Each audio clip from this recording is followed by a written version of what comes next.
Hello, this is Mark Herman, and I just finished listening to a very interesting podcast called one of the episodes of The Long View, and a very articulate gentleman named Jonathan just did a great job describing For the People better than I've ever done, so I thank him for that. But one thing that always comes up, he mentioned it when they ask, what are the hardest, how do you learn the game, and the Riverine rules always come up, although they're critical to the game, as he points out. And so what I'm going to try to do in a very short video here is teach you the Riverine rules so that you can read them, and you'll have to look at the rule book at some point, but I think you'll get the idea, and then it's just not that hard to understand. So first off, this is the northern edge of the board, and this is the beginning of the Missouri River, and it'll head down and link up with the Mississippi.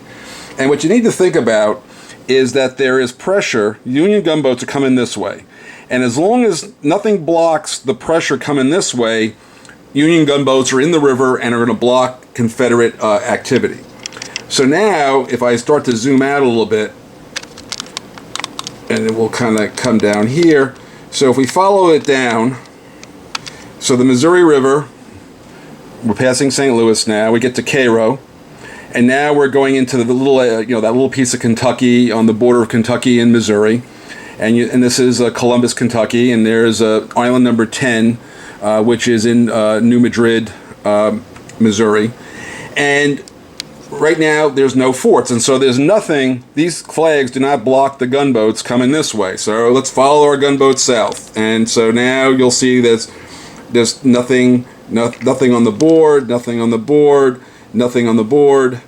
And then we get all the way down to New Orleans, and you'll see that Fort Phillips Jackson, which guards the mouth of the Mississippi, has got a Union flag on it. So therefore, not only do the gunboats exert their pressure this way, but then the Blue Water Navy is putting pressure out there. So basically, the entire length of the Mississippi is Union naval control, and essentially the Confederates cannot cross it anywhere.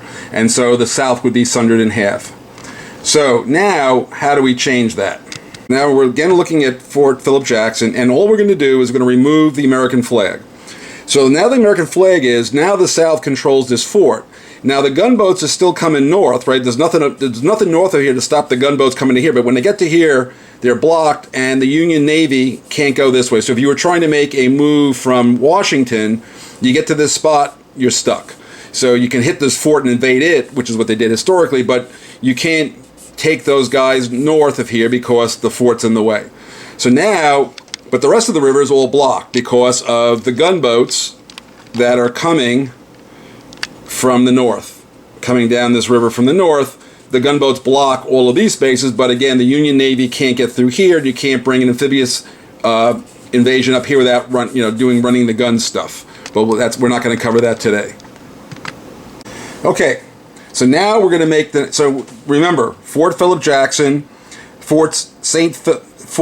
Philip / Jackson are blocking the Navy coming up from the Gulf. So now all we're going to do is we're going to put a Confederate fort in Columbus, Kentucky. So now the Union gunboats are coming down, bang into a fort, they're blocked. And at the bottom of this thing, as we just said, it's blocked from the bottom. And so now the entire Mississippi River and all rivers that move off of it are now denied Union naval control, because we have the top blocks the pressure from the north, and the fort down here blocks the pressure from the south. So all these spaces now can be crossed by the Confederates because we've blocked the gunboats north and south. And because the Arkansas River comes off of the Mississippi, as does the Yazoo, they're open, as is the Red River over here. So the Confederates basically can cross. So all you have to do when you're playing a game of For the People is, remember, as long as I got a fort up in the north part of Mississippi River, I got Fort St. Philip Jackson down here, the Mississippi River is under my control. Now, what isn't under my control, and again, we're going to come over here now, is let's follow the river again. So we get to Cairo, right? And we can't get down the Mississippi because of the Memphis fort, but I can make coming down from the north, I'm making an eastern turn, and you'll note that Paducah And again, the Cumberland River, the Ohio River, where they meet here, there's no fort.